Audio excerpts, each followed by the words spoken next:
Aujourd'hui, je crois qu'on peut réaliser qu'on passe 40 à 60% de son temps au travail sur sa semaine et que mentalement, certains vont jusqu'à 90 à 95% de leur temps dédié au travail. Lorsque je demande aux personnes que j'accompagne ce qui est fondamental dans leur vie, les 3 choses fondamentales, elles me disent 1, ma famille, 2, mon couple, et 3, mes amis.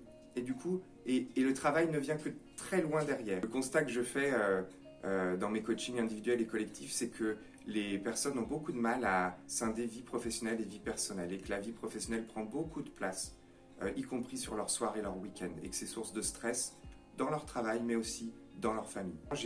J'ai rencontré une dirigeante très inspirante, 63 ans, qui me disait « Je vois bien dans mes équipes que les personnes ont du mal à déconnecter, elles travaillent soir et week-end, elles sont finalement plus très épanouies au travail. » Et elle me disait qu'elle avait eu la chance, elle, de connaître une autre vie professionnelle, un peu hors des outils informatiques. Elle avait ses dossiers sur la gauche le matin à traiter et le soir, ses dossiers traités se retrouvaient sur la droite. Et donc c'était facile pour elle de repartir pleinement satisfaite, sereine et d'être disponible pour son mari et ses enfants.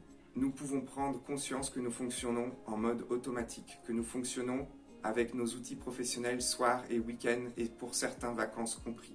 Je crois qu'il est clé de réinverser son agenda, de recommencer à poser des temps personnels avant de penser professionnel.